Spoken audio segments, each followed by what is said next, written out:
ان الحمد للہ الصلاۃ والسلام علی الاشرف الانبیاء والمرسلین نبینا محمد صلی اللہ علیہ وسلم وعلی آلہ واصحابہ اجمعین۔ میرے نہایت ہی محترم ناظرین اکرام، السلام علیکم۔ آپ Q.Grammar دیکھ رہے ہیں اور میں آپ کا ہوسٹ شاہد ملک۔ سورہ الکوثر ہم نے الحمدللہ ختم کی۔ آج انشاءاللہ ہم سورہ الکوثر پہ احتسابی نکات پیش کریں گے۔ تو چلتے ہیں سورہ الکوثر کے احتسابی نکات۔ اعوذ باللہ من الشیطان الرجیم، بسم اللہ الرحمن الرحیم۔ انا اعطیناک الکوثر، یقیناً ہم نے تجھے حوض کوثر اور بہت کچھ دیا۔ فصل لربک وانحر، پس تو اپنے رب کے لیے نماز پڑھ اور قربانی کر۔ ان شانئک ھو الابتر، یقیناً تیرا دشمن ہی لاوارث اور بے نام و نشان ہے۔ اللہ سبحانہ تعالیٰ نے اپنے نبی علیہ السلام کو بے شمار نعمتیں اور برکتیں عطا فرمائیں، جن میں نبوت، قرآن و حکمت کی عظیم نعمتیں شامل ہیں۔ توحید کی بنیادوں پر ایک نظام زندگی عطا کیا جس کے عالمگیر اصول دنیا میں رواج پاتے چلے جا رہے ہیں۔ آپ علیہ السلام کو اللہ نے ایسی عزت بخشی کہ 1450 سال سے آپ کا ذکر خیر بلند سے بلند تر ہوتا جا رہا ہے۔ اللہ نے آپ صلی اللہ علیہ وسلم کو اپنی زندگی میں آپ کی دعوت کامیابی کی انتہا تک دیکھنا نصیب کیا۔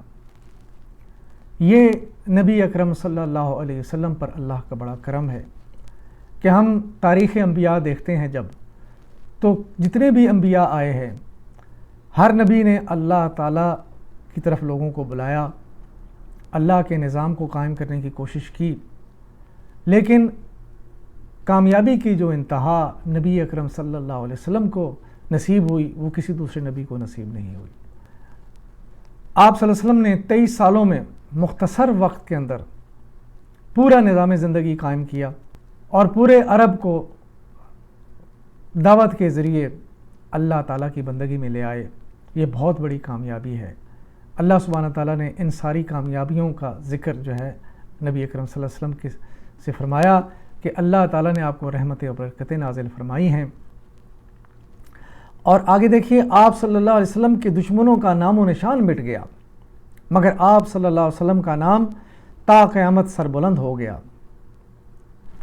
یعنی دشمن اس سورہ میں جو آپ کو طعنہ دے رہے تھے کہ نبی اکرم صلی اللہ علیہ وسلم کی کوئی اولاد نرینہ نہیں ہے، اور جو آپ کے اس وقت جو آپ کے صاحبزادے فوت ہوئے تھے، اس کے بعد لوگوں نے یہ کہنا شروع کیا کہ نعوذ باللہ محمد ابتر ہو گیا۔ اللہ سبحانہ تعالیٰ نے فرمایا کہ آپ کے دشمن ہی ابتر ہو جائیں گے، اور ہم نے دیکھا 1400 سال گزر چکے، 1450 سال گزر چکے، نبی اکرم صلی اللہ علیہ وسلم کا نام نامی بلند سے بلند ہوتا جا رہا ہے، اور آپ کے دشمنوں کا نام و نشان مٹ چکا ہے۔ ہم اس عظیم نبی صلی اللہ علیہ وسلم کے امتی ہیں، عظیم کتاب قرآن پر ایمان رکھتے ہیں۔ ہمیں ایک عظیم مشن دیا گیا ہے، ایک عظیم ذمہ داری پر فائز کیا گیا ہے۔ اپنی اس حیثیت کو پہچانیں اور آخرت کی عظیم کامیابی کے لیے میدان عمل میں اتر پڑیں۔ نبی اکرم صلی اللہ علیہ وسلم کی امتی ہونے کی حیثیت سے ہمارے اوپر عظیم ذمہ داریاں ہیں۔ اس دعوت کو، اس اللہ کے پیغام کو پوری انسانیت تک پہنچانا یہ امت محمد صلی اللہ علیہ وسلم پر فرض ہے۔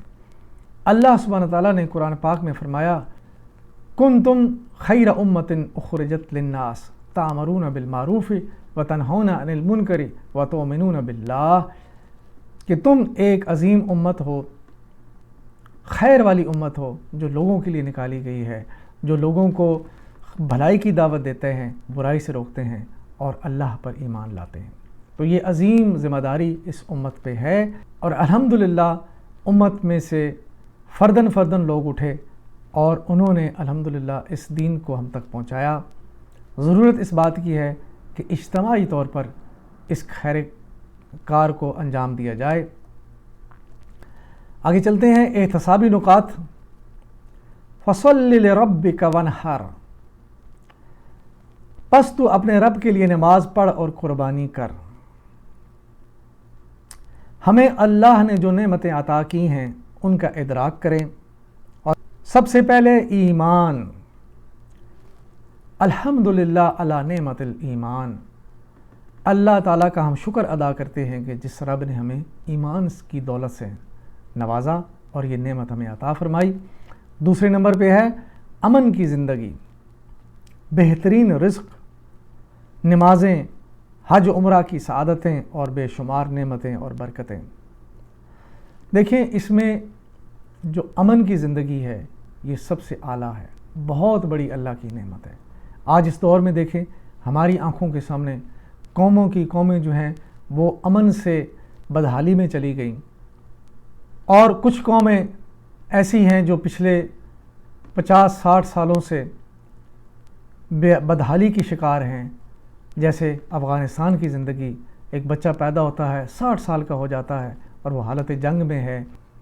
اسی طرح آج سیریا کی حالت دیکھیں، اور اس سے پہلے لیبیا اور عراق بدحال جو ہو چکے، اور دشمن بلاد اسلام کو بدحال کرنے کے درپے ہیں۔ تو اللہ تعالیٰ کا یہ بڑا کرم ہے کہ جو امن کی زندگی میں ہیں انہیں اللہ کا شکر ادا کرنا چاہیے اور اللہ سے دعا کرنی چاہیے کہ اللہ تعالیٰ مسلمانوں کو امن کی زندگی عطا فرمائے۔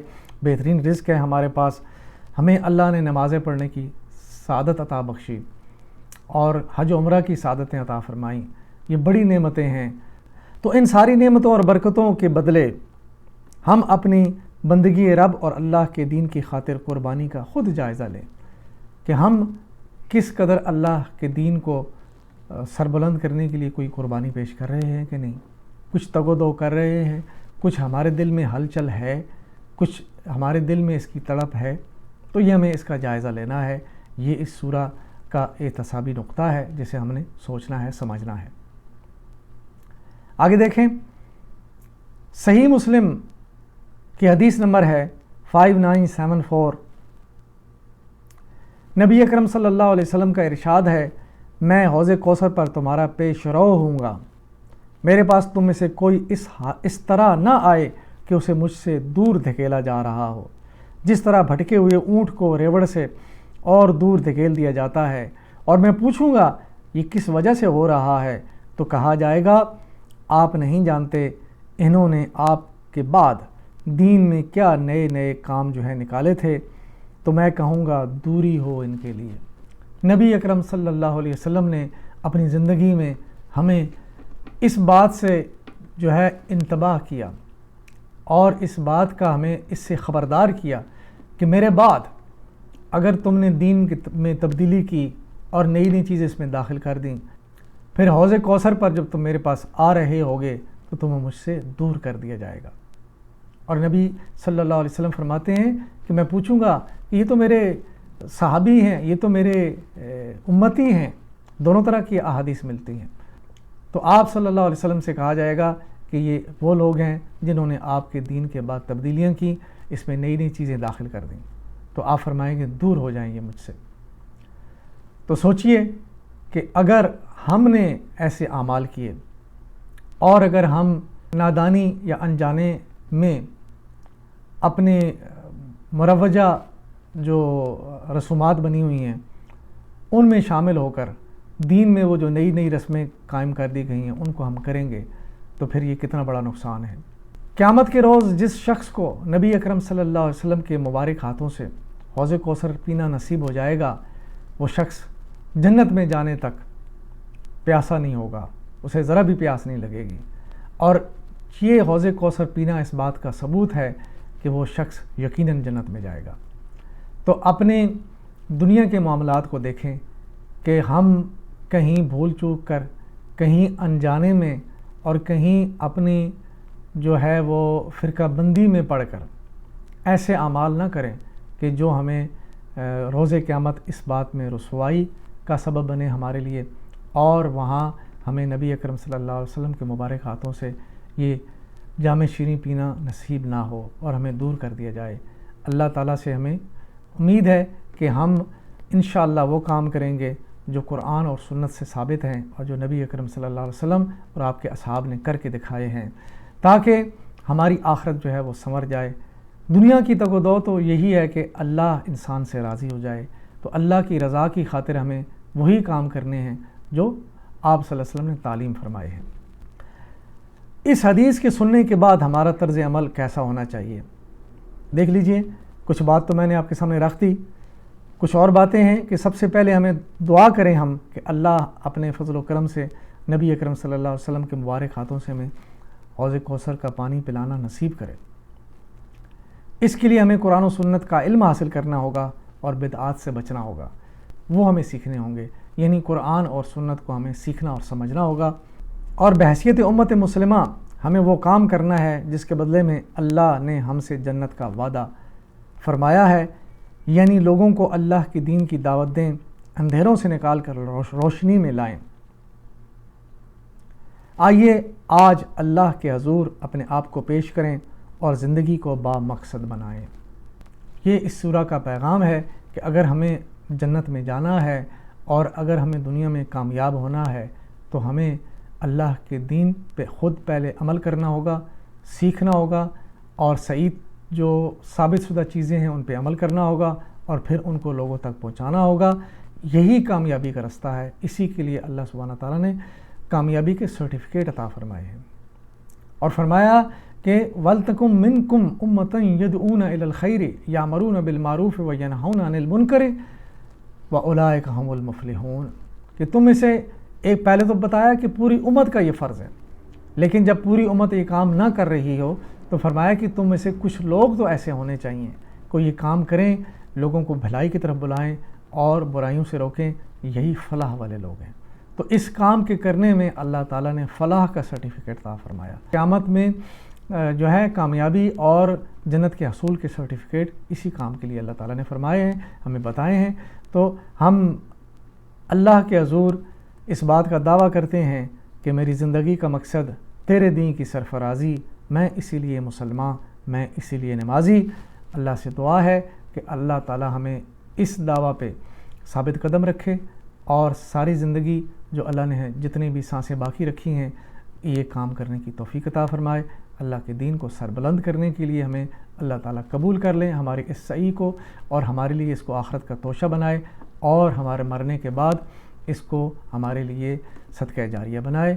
وآخر دعوانا ان الحمد للہ رب العالمین، والصلاۃ والسلام علی رسولہ الکریم، جزاکم اللہ خیراً۔